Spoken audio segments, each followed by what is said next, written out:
हाँ, कक्षा 10 प्रश्नावली 2.2 का चौथा सवाल है ना। 2.2 का पहले का चौथा चौथा है 4u² प्लस 8u एक द्विघात बहुपद दे रखा है। इस द्विघात बहुपद के हमें शून्य निकालने और शून्य निकालने के बाद इसके मध्य गुणांक को और इनके योग के मध्य की सत्यता की क्या करनी है, जांच करनी है। देखिए पहले तो 4u² प्लस 8u एक द्विघात बहुपद है या नहीं ये बताओ। पहले ये बताओ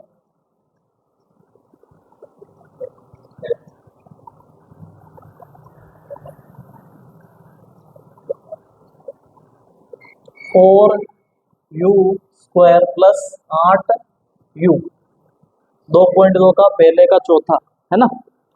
ये बहुपद है या नहीं द्विघात बहुपद, पहले ये बताओ है या नहीं। देखो द्विघात बहुपद के लिए हमेशा a का मान 0 नहीं होना चाहिए। किसका मान 0 नहीं होना चाहिए? a। यहाँ a का मान 0 है क्या? नहीं, a का मान क्या है? 4।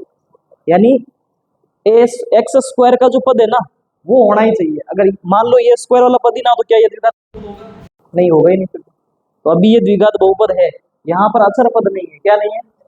तो अचर पद को हम मान लेंगे, क्या मान लेंगे? 0। क्या मान लेंगे? यहाँ अचर पद नहीं है, अचर पद को हम मान लेते हैं 0। टू सी वगैरह से नहीं करें अपन, इसके डायरेक्ट गुणनखंड कर लेते हैं। अपने क्या ये शून्य का चाहिए ना, हमें तो 2 शून्य के निकालने, कैसे भी निकालें। तो बताओ इस पूरे में से क्या कॉमन आया? एक तो 4 कॉमन आ गया, एक u कॉमन आ गया, 4 कॉमन आ गया और u कॉमन आ गया। बताओ इसके अंदर 4 का भाग लगाया, 4 का भाग 4 में एक बार, u² से u बार आ गया, क्या बचा? u प्लस का प्लस 4 का भाग 8 में कितने बार गया? 2 बार, और u पहले से बाहर है तो u प्लस 2। आगे हो गए 2 गुणनखंड। अब इसको क्या निकाल लेते हैं? शून्य। क्या निकाल लेते हैं? शून्य के लिए या तो अपन 4u बराबर 0 रखे। बताओ तो u का मान कितना आएगा? 0 ही आएगा।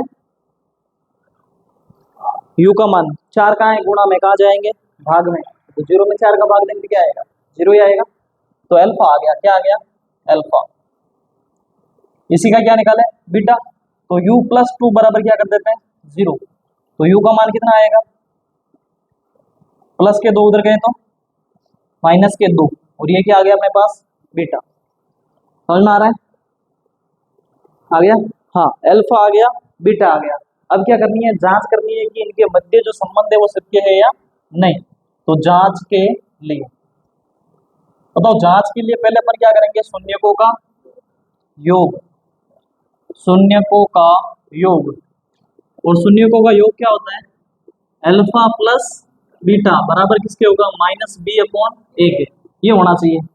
बताओ अल्फा का मान बोलो 0 प्लस बीटा का मान -2। इसको कोष्टक में ले ले तो 0 का तो 0 प्लस इंटू माइनस क्या होगा? -2 के 2।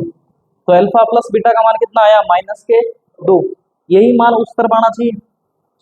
हाँ, तो माइनस का तो माइनस। बी का मान बोलो, बी क्या है यहाँ पर? 8। बी का मान कितना है? 8। यू का गुणांक, और ए का मान 4 u² का गुणांक। और 4 में 8 का भाग देंगे कितनी बार जाएगा? सॉरी 4 का भाग 8 में देंगे तो 2 बार, और माइनस का माइनस, तो माइनस के 2 तो यहाँ क्या हो गई? जांच सत्य है। यानी कि शून्यकों के योग के लिए यह जांच क्या है? सत्य। अब शून्यकों के गुणन के लिए चेक करते हैं। तो शून्यकों के गुणन या गुणांक एक ही चीज है ना। शून्यकों का गुणन क्या होगा? अल्फा इंटू बीटा बराबर c/a। बताओ अल्फा का मान बोलो। अल्फा का मान 0 इंटू बीटा का मान बोलो -2, और -2 को 0 से गुणा किया तो